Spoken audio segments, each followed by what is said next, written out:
very excited today to have Professor Joanna Bryson from the University of Bath. We don't always do this sort of thing, but maybe I'll do a little bio. She got her BA in Behavioral Science from the University of Chicago, but I'm not going to tell you what year. Then she got her MSc in Artificial Intelligence from the University of Edinburgh. Then some sort of miraculous journey happened in between that I learned a lot about in the last hour. Although one thing that didn't come up, which boggled my mind, is that you worked as a consultant for Lego, the toy company. So bear that in mind when the question period comes around. Then MPhil in psychology, also from the University of Edinburgh. Very rapidly after that, so rapidly it takes one's breath away, a PhD in computer science from MIT. After working briefly at the Harvard Primate Cognitive Neuroscience Laboratory, she settled at Bath University, where she's now a reader. And I was going to tell you about her research, but this talk is so wide-ranging, I've been led to believe that you can read about it for yourselves. Okay, thank you. And is there anything like right there? Okay, no, okay, I just wanted to see who I was talking to. Well, yeah, this is actually, do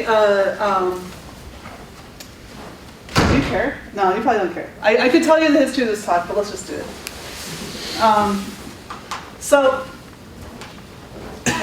I'm confused by my laptop and my screen being so far apart from each other. I'll stand over here. Sorry. Yeah, AI has been a long time used for experiments in intuition pumps. Although I'm influenced a lot by Dan Dennett here, I don't think I really talked about him much in this whole talk.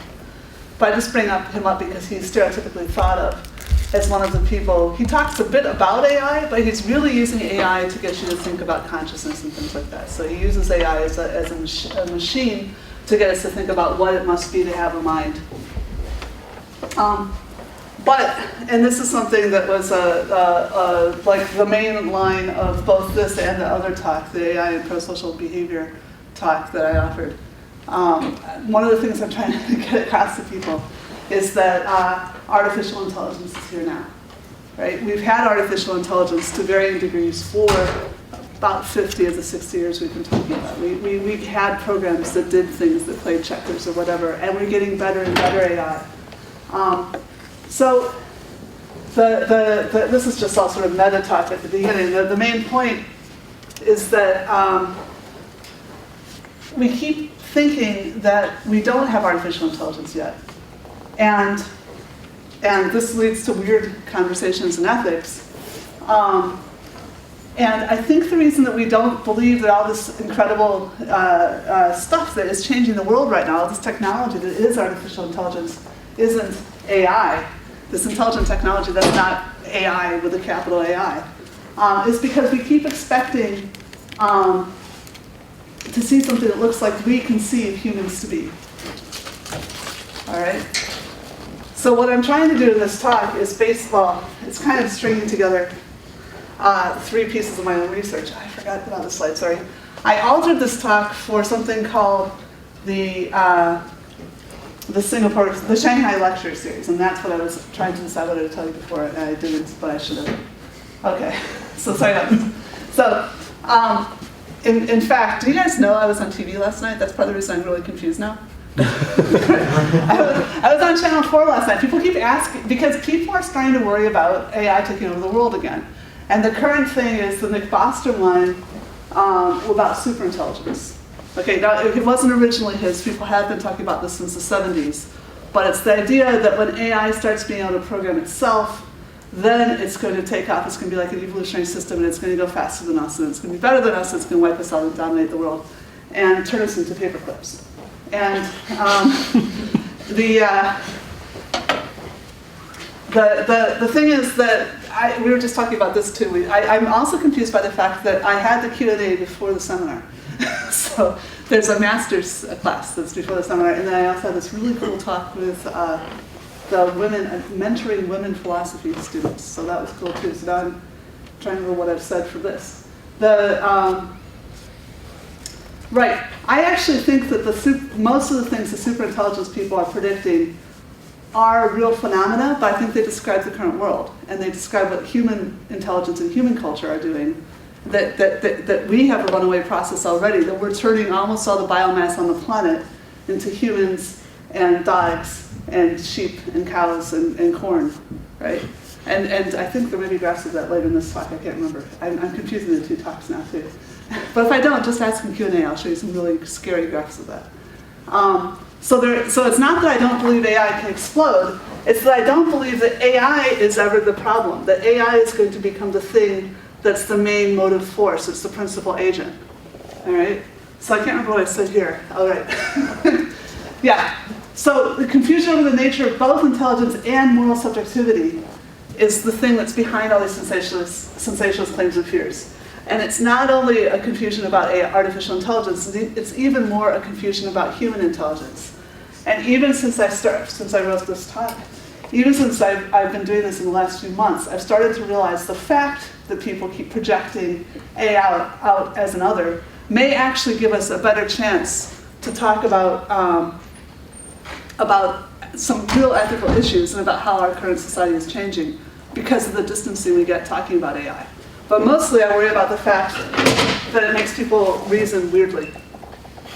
All right, so I think it's really important for those of us who consider themselves to be experts in technology to get better informed about society and the humanities so that we can help people that are dealing with these issues and having this confusion. I think it's actually a problem for us that a lot of people who are supposedly experts in AI, professors from major universities in the UK, get up and say things that they haven't had a humanities background, and they really haven't thought about where do ethics come from and what's the important piece. This is all actually a diversion I stuck at the beginning of the Shanghai lecture, because the first time I gave this talk, it was for sociologists, and so I just assumed that they were philosophers and they would know I wasn't attacking philosophy. But then I got asked to give this talk to a bunch of engineers, and so I was afraid that they would walk away thinking that I was saying that philosophy was silly or it was the past or something.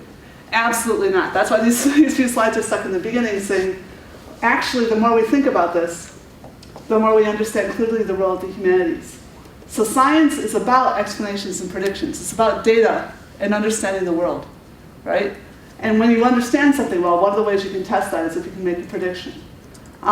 But science doesn't give us moral priorities. It can tell us what the moral priorities were, right? We can make a science of history. So if you believe that whatever was the moral priority of the past should be the moral priority of the future, or if you think that biology is some kind of moral imperative, then you could use science to go get that. But by and large, I mean, those are weird assumptions. And most people think that one of the great things about being human is that we actually are looking at these things, we make our own decisions. So I think it's very important for us to realize that to make it clear to people what we as scientists, as people who understand the data and know about the technology, can say, and what it is that we need the law, politics, philosophy, the humanities, to help us consider and to decide what our priorities are, right? So this was all just a preface. Now I'm going to go start bashing philosophy the rest of the time. I'm not going to bash it. So philosophy is a practice of determining knowledge. You guys know this. How many of you guys self-identify as philosophers? All right, okay, so half the room. Okay, so you know this. Tell me if I'm wrong. I don't have a philosophy degree, so I think this is about right. And I actually think, there's another thing, there's an us and them thing. Science is just a subfield of philosophy, right? Because we use peer review too, okay? We also just have some other information, which is cool. We can go out and get data from the world, and that also informs our arguments. And I think there's a mistake actually sometimes in computer science that we get so excited about the fact that we can just transmit our models directly that we almost forget about peer review. We just kind of put papers on our web pages and send them to workshops that have no filter criteria. But anyway, science is just a branch of philosophy, and we're dependent on these same mechanisms, but it's amazing, if you're a scientist, that philosophy goes through and just has to memorize 3,000 years of bugs about the stuff where there's no data, where we've just found errors in reasoning. And so I think it's really important to respect this stuff. So the thesis of this whole talk is that AI now can provide some experimental evidence for what historically were strictly philosophical questions, which is exactly what science has been doing for a couple hundred years. I'm saying, let's have a look at some stuff that were cool questions that now we should be taking the kinds of things that I learned about at Edinburgh. I almost feel like it's redundant, except for some of you guys are young. But I'm just giving you guys back the stuff I learned here. All right, so that was the thesis. And I'm going to do three areas: language and meaning, consciousness, and moral obligation. All right? So simple, right? Just that? Yeah, just, and I'm going to do it in an hour. Yeah, and despite that, I just blew like 10 minutes. All right. Okay, language and meaning.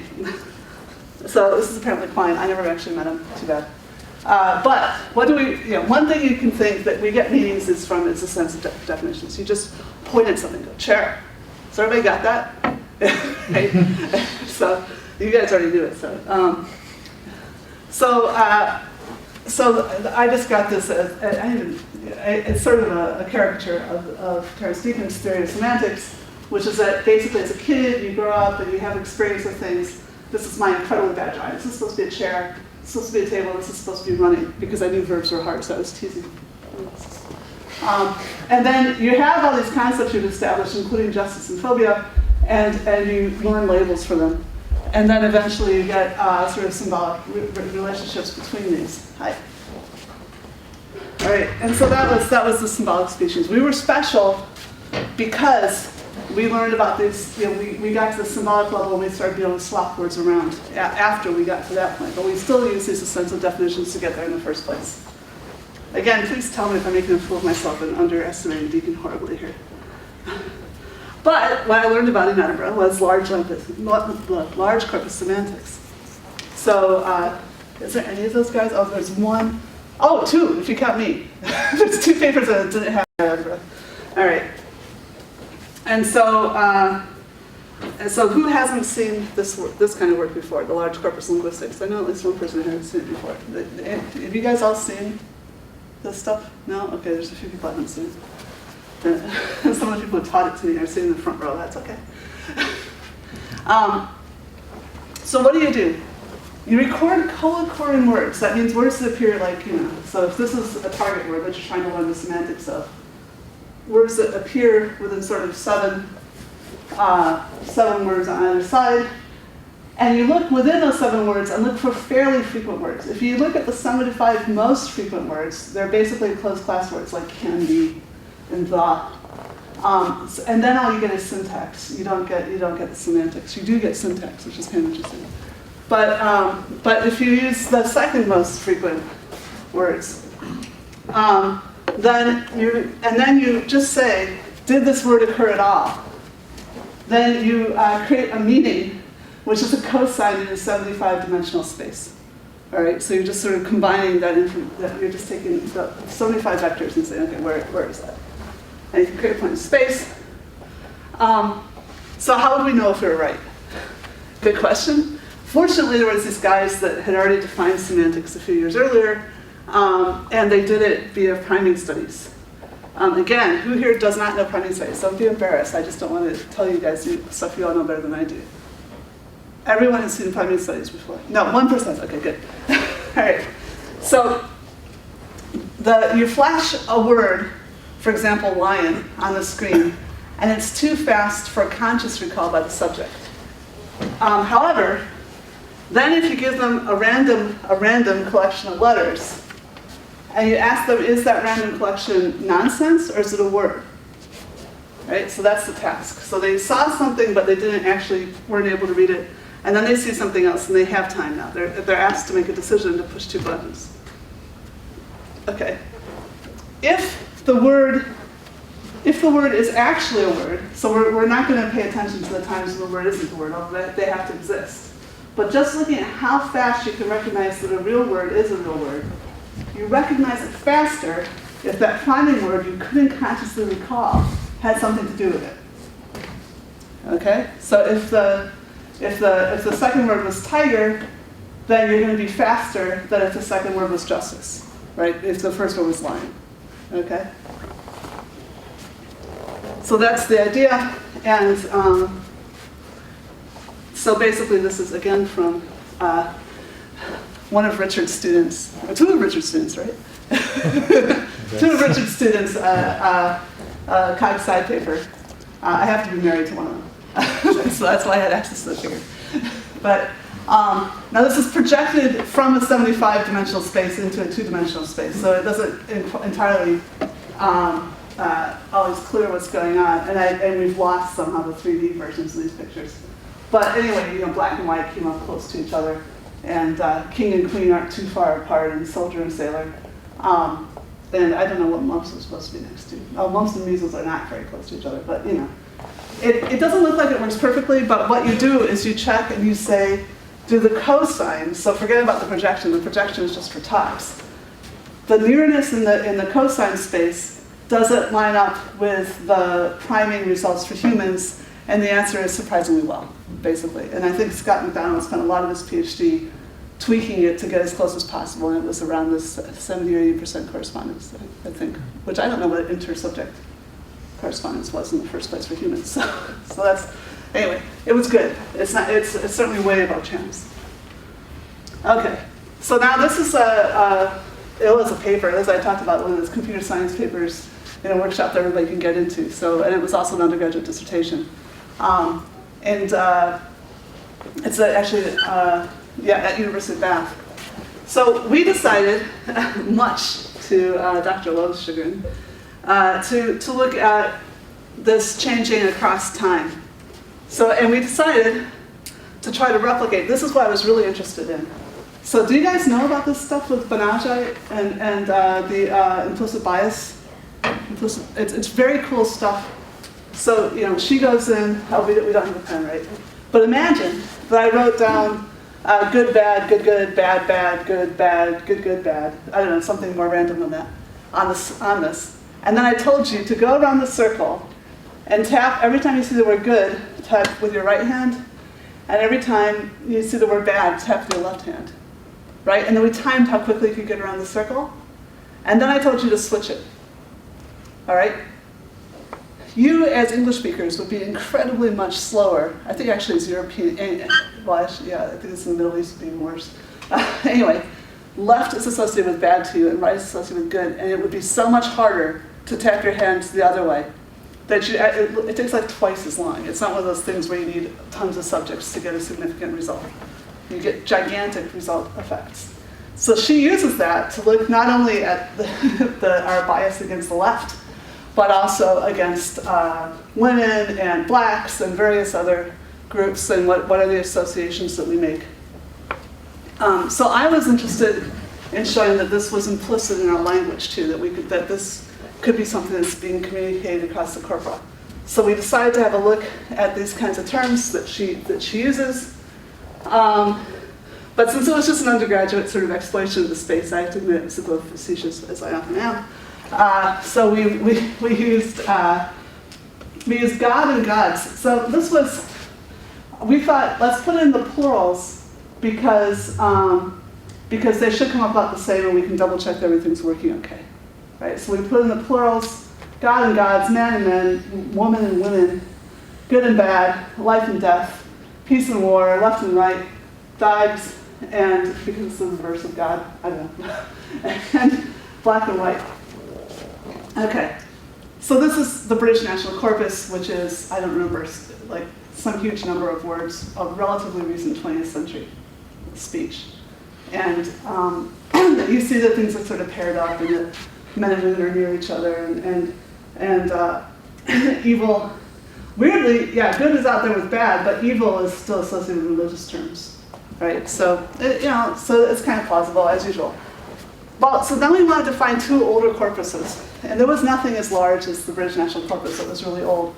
So we decided to use the Bible and Shakespeare.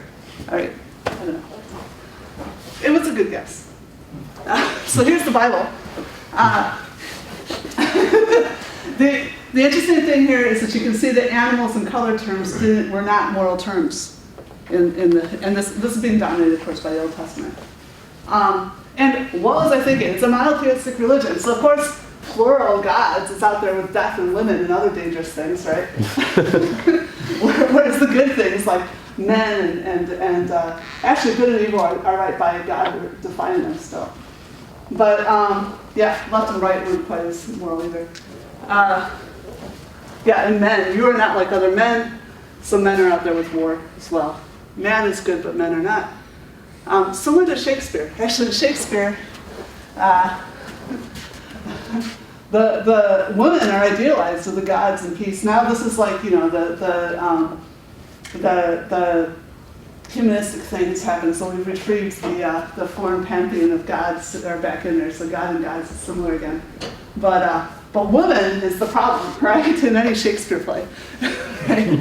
So anyway, so that we didn't actually, it looks cool, we at least showed this thing about these terms, the animals and left-right becoming moral terms over time.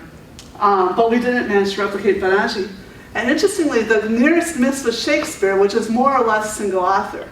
And so we thought, well, maybe that's what we did wrong. And so then, with another undergraduate, we decided to look at a large corpus of single authored stuff. And that corpus was everybody's favorite. Whoops, did I not say that somewhere? Sorry. No, it's the Enron corpus. So we looked through the Enron mail corpus, and again, we were hoping to find some fun things with like the meaning of evil changing over time. We didn't find that, but we did find some Banaji matches up. So life terms are more like pleasant, and death terms are more like unpleasant terms. Elderly and youth did not go quite as Banaji expected on pleasantness, but they did go on competence. So youth terms were more associated with competence than elderly terms. And male terms are more associated with career, and female terms more associated with family. So yeah, I guess that's, like I said, there's a technical on this. It's still not as an article. I just need to get my active. I have too many PhD students right now, so I'm writing their papers. But he wrote unbelievably cool dissertation. If you want to see it, and also there's a chapter I think we can stick right in that again takes apart all these different ways that people are currently doing so if you guys are thinking about going back to this large corpus stuff. Beautiful critique by an undergraduate who just really carefully goes and compares 4 different ways of doing those nearness comparisons. So I think it's a journal article just waiting for me to publish it. I just haven't quite done it yet. So anyway, this is a flashback to that thing I already explained to you not that long ago. So this is my theory. and this is for those of you who had the paper circulated, I think this deeply undercited 2008 paper of mine called Embodiment versus Memetics. But they're not really, it's a lie. It's not really embodiment versus memetics. That's just trying to get people's attention. It's not, Godzilla versus a smog monster. The idea is that both embodiment and memetics are cognitively minimalist theories which are actually compatible and make more sense together. So my idea is you simultaneously with that large corpus linguistics, we now know that there's information out there in the semantics that can give you things that look like language and semantics.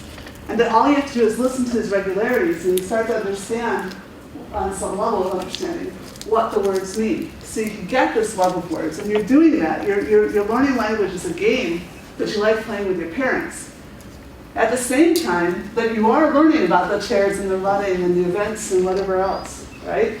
And then over time, you start tying these things together. So you do grounding. I'm not trying to get rid of grounding, but I'm claiming that we can simplify this whole process of semantics by combining the processes we know are happening in concept development, which are probably happening in our dogs too, with, actually they're accelerated in humans because we hear the words and we start going out and looking for the terms like justice and phobia. Even if we've never actually had an experience of phobia, we can kind of get what it means because we've already got this network and we understand how the term is used, right? So that's the theory. I think that's the first stage. I think it's the last slide. No, I'm going to show you this, and I did need sound. Okay, cool. Let's see if it works.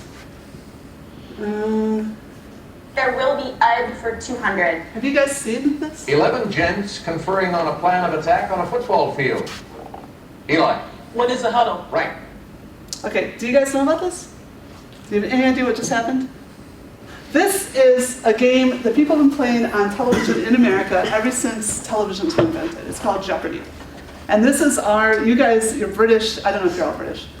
To the extent that you're British, you have some other thing. There's some old guy with gray hair that asks questions of people in a dark room. That's a big deal. Mastermind, yeah. This is like our mastermind, but it's a bit more proletariat.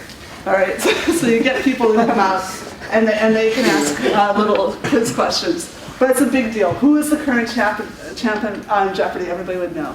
And if you don't believe me, it's a big deal. You should watch the Weird Al video. I lost on Jeopardy to the song of Our Loves in Jeopardy. It's been a big deal forever, okay? But anyway. It's just acne. You don't have this skin infection, also known as Hansen's disease. Watson, What is leprosy? you are right. So you haven't heard about Brute this? for 1600.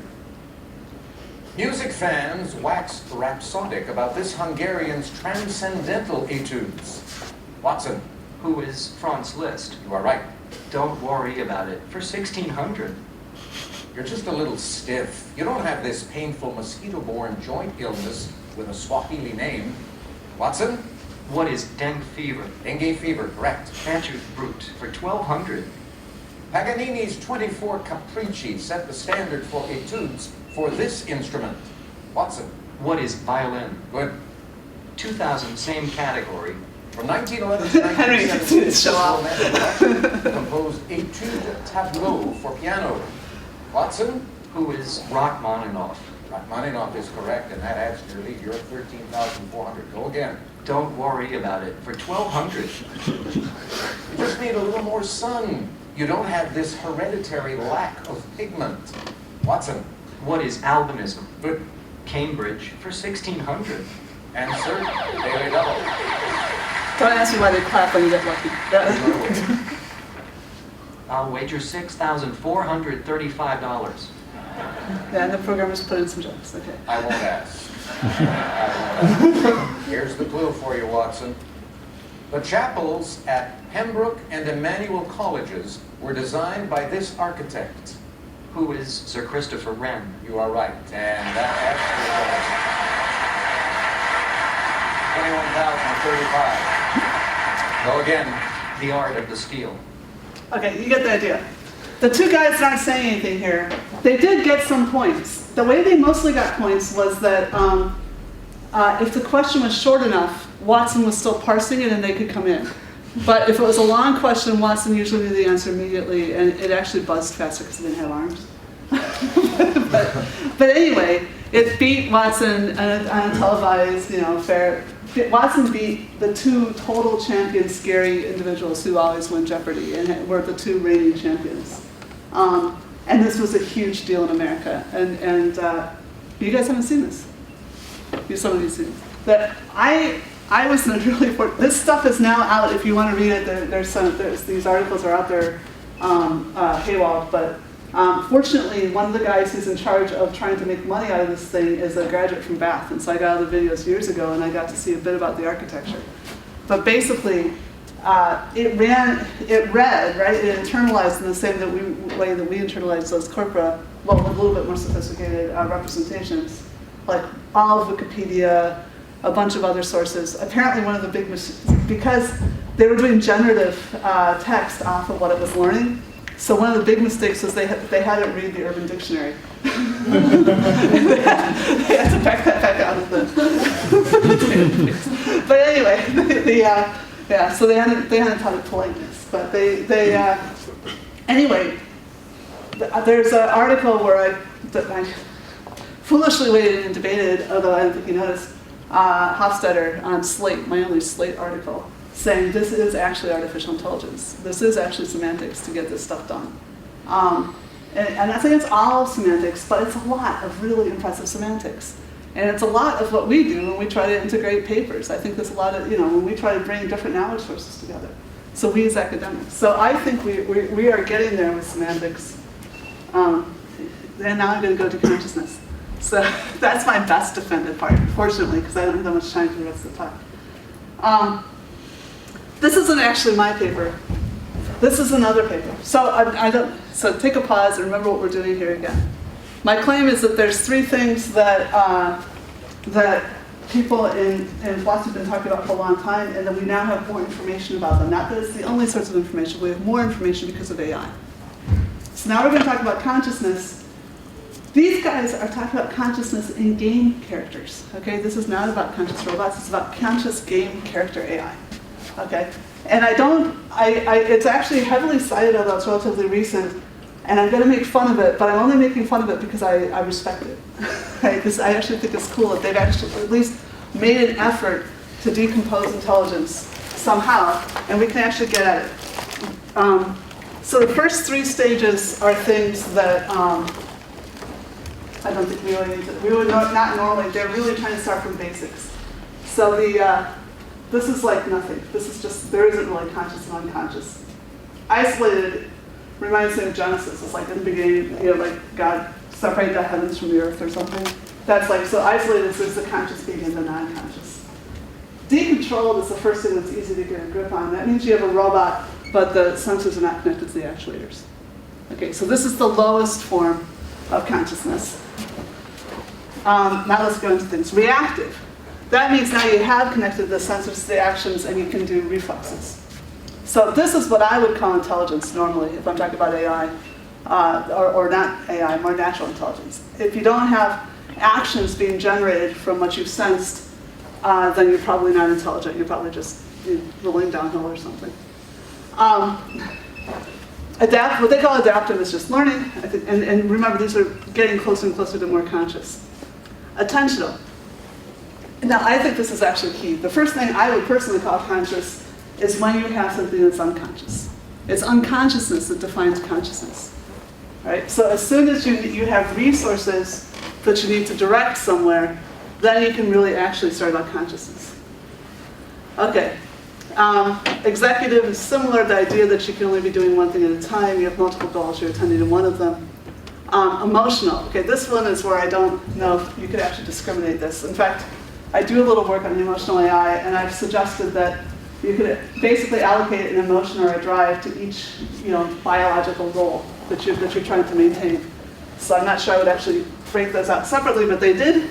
There's an awful lot of people that think emotions are more important than goal directedness, and I don't know why. Self-consciousness. If you ask people, and I do pub talks, what they think consciousness is, they usually talk about this. I think that's a bug. I think self-consciousness is consciousness of the self. So it's an extra piece. And so I could easily believe, for example, that all chimpanzees are conscious, but not all of them are aware that they're a chimpanzee like the other chimpanzees, although some of them probably are, right? So some of them come to that knowledge without language, but probably a lot of them don't, right? So anyway, a lot of people think that's when you get to real consciousness. Empathic, okay, again, I'm not going to wander over it anymore. Empathic is when you have knowledge of others. Social is when you have knowledge of others, knowledge of yourself, so you start understanding yourself in a social context. Human-like, literally this is their definitions, is that when you use the internet. I don't understand the part. And then they add this idea of superconsciousness, which is multiple streams. I kind of, although I don't entirely agree with this, I kind of agree with this. This is, this is to me, again, you can think about cultures and societies as maybe possibly a conscious element. So this is kind of interesting. But anyway, as I said, to me, consciousness started with this stuff. As soon as you have unconsciousness and you have an executive.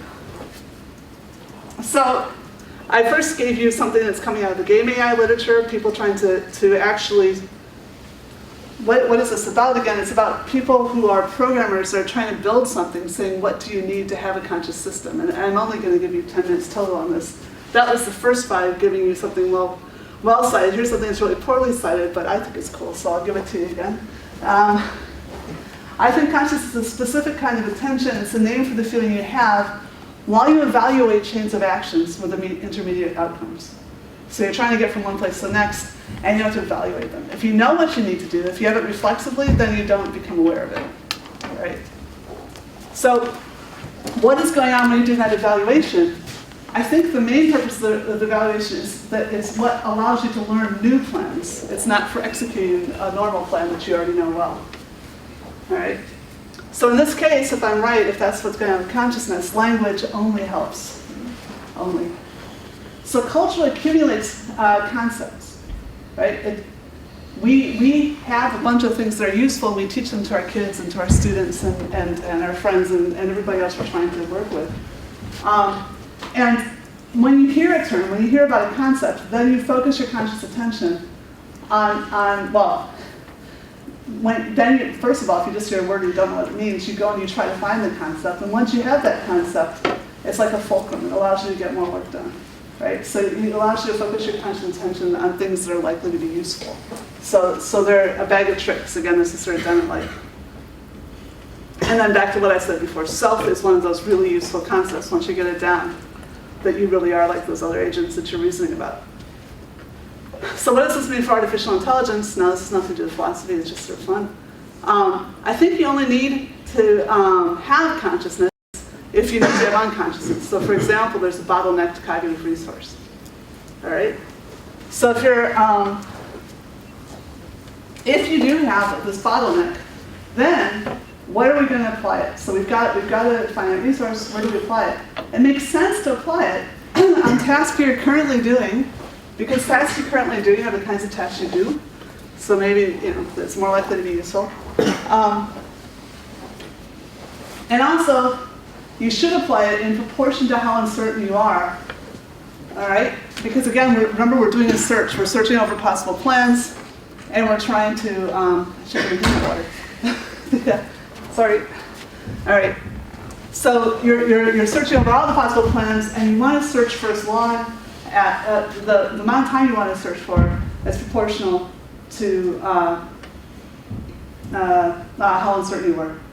And this actually came out of, again, speaking of Edinburgh, trying to understand the reaction times for transitive performance that Brendan McGonigal's monkeys were doing. Because his model, actually, and his PhD students, Nolan Bundy's model, accounted for everything except for the timing effects. And I've written another paper which got into cosine that accounted for the timing effects this way. And it's just a totally separate thing. But we're working on that same model. So, but the point here is that it's not about, when I say totally separate, it means that how your reaction time in that task was dependent not on how many chains of reasoning you had to do in order to execute and plan the task, but rather just on how uncertain you were, which meant how close were the two potential candidates. And you weren't sure which one you wanted to go with. And that was the thing that slowed you down, because you spent more time if you weren't certain yet. All right?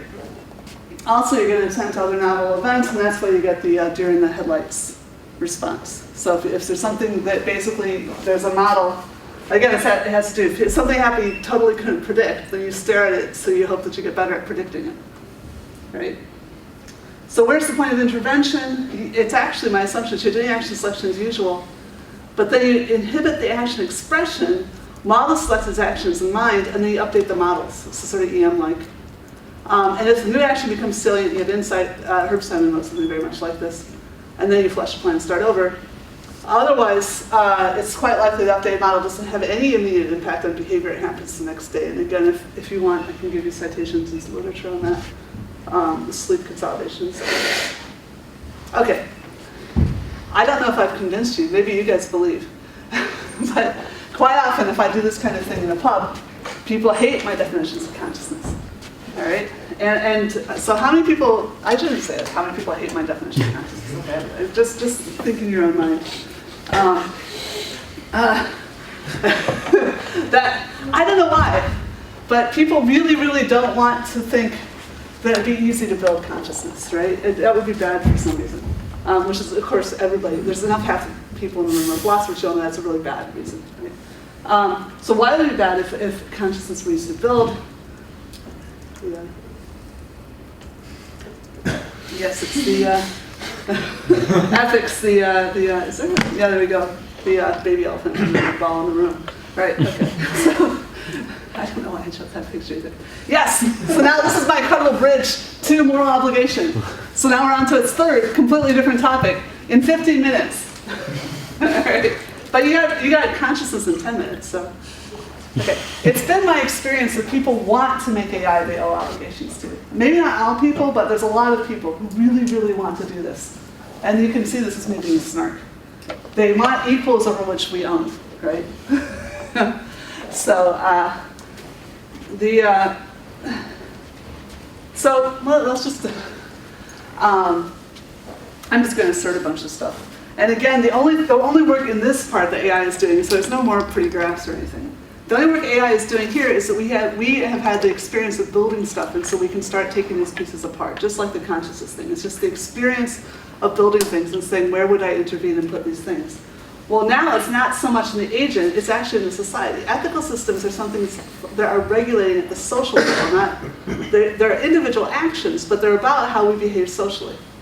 All right, and if you get me to come back and tell you about AI and prosocial behavior, I've been doing a lot of work recently on cooperation in humans, and when you do and don't want to invest at the social level, you don't want, it's like the oxygen mask, it sounds heartless the first time you fly. Like, don't put the oxygen mask on your little kid, put it on yourself first, right? But it's completely reasonable because your little kid can't save you, but you can save your little kid. So you gotta take care of yourself first so that you can save your little kid, right? That's the whole reasoning behind that. So presumably ethical systems co-evolve with our sociality. Sorry, so the point about that is that you need to invest in yourself and you need to invest in society, but the stuff we think about as ethics is often about getting you to invest in your society because the biology is pretty good at getting you to invest in yourself. Okay, so sociality involves a couple of things, and again, this is a little tricky, but it's interesting. It's not only about that thing about coexisting as a society and all of us working happily together, it is also about group identity. And so sometimes the right size group to be investing in isn't the entire world. Sometimes it makes sense to coordinate within your village and make sure the fire protection is going to get to your house. Okay. So, or sometimes it's just like you have to put your own oxygen mask on first, sometimes you need to make sure your own family has a house before you can help other people. So, yeah, does not imply ought. So I'm going to start talking about biology here, but don't let that make you think that means we ought to do it. So AI ethics relates to two types of human artifacts, right? Ethical systems and robots. Those are both things built by people. I hope nobody's terribly offended that I say that. Okay? And believe me, people on the street don't see that about either of them, actually. They often think the robots are coming to get us. And to be fair, people on the street don't have a huge say. They have an incredibly small say. There's a say. They have an incredibly small say in what the ethical system is or whether there are robots being built. They're not the ones doing it. All right? But I think it's important for us as elite, or whatever, as species, at the species level, to think about the fact that these are two different artifacts. So when people try to understand, and they do, they go around looking for descriptive. Where do the robots slot in? I got into this whole thing because that robot we saw back on that first slide, with the, that was holding, I was working on that robot. It was shaped like a person. When that picture was taken, there weren't even wires on the thing, right? It didn't work. But we spent a lot of money building it, so we needed to get publicity pictures so we could bring more money in, right? But the point was people already felt ethical obligation to it. They already posed it like the thinker and stuff like that, just because it was shaped like a person. All right, so they're looking, where does this fit in? We're talking about a normative question here, not a descriptive question. We aren't just going out and saying, where do the robots fit? We say, what kind of robots should we build? And also, what kind of ethical system should we have? Right? Because we will have to, when there's a new thing, you adjust the ethical system to it. Okay. All right. So, a lot of people want, as I said in that earlier slide, to create things that are like children, that we will pass our responsibility on to. And then send them off. There's a new movie. This is what the thing on TV last night was all inspired by. There's a new movie about the robots going on and being the next stage of human evolution. Now, obviously only of cultural evolution, not biological evolution. All right, so that we can just give up our own lives and be stuck on this little planet that's going to burn up in a mere 4 billion years. Right? There's never been a species of hominid that's lasted longer than about 2 million years, but anyway.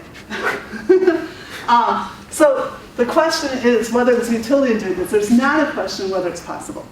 I say it's a utility. Is it right? You guys are philosophers. You can correct me, right? But we can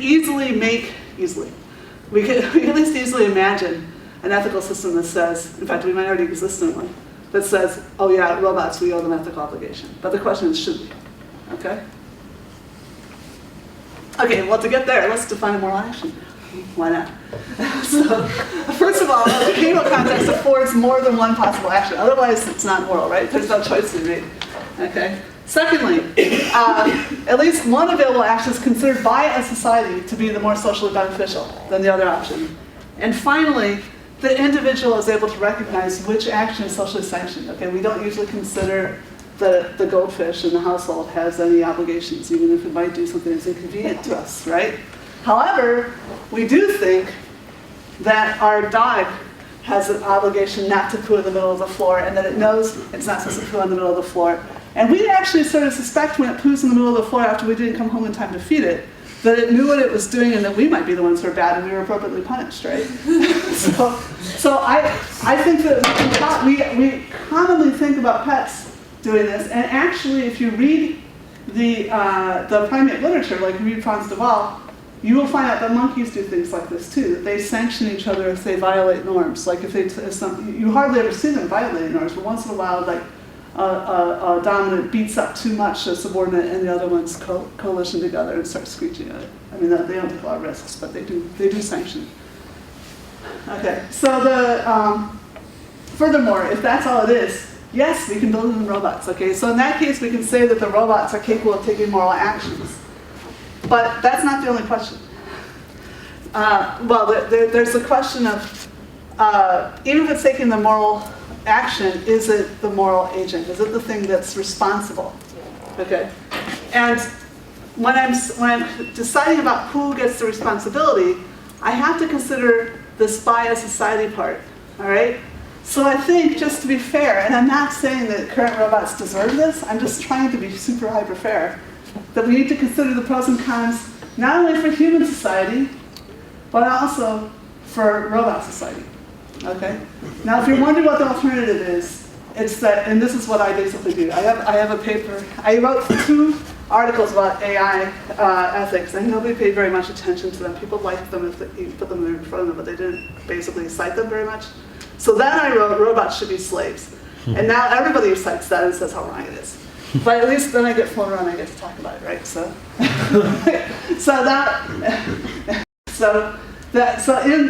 actually in robots should be slaves, I actually say is robots will be slaves, we're gonna own them, so we should build them so that they don't mind. Right?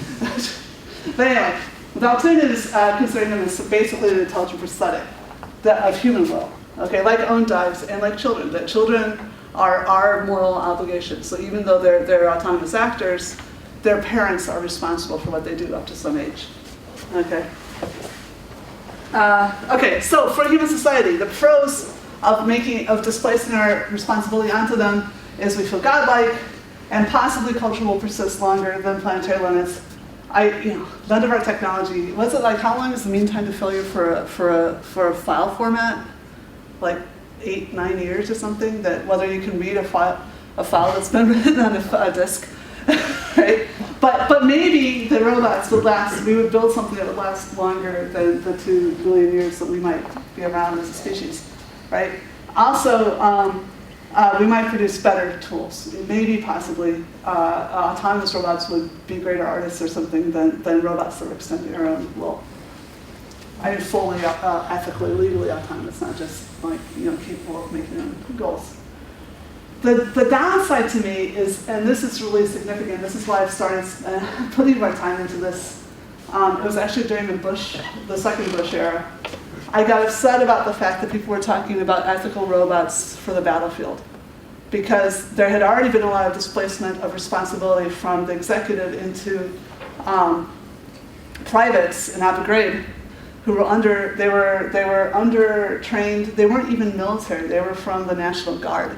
They never expected to leave their own states. And I'm not saying what they did was okay, but I'm saying that not only they were culpable, but every person that had put them into that place was culpable.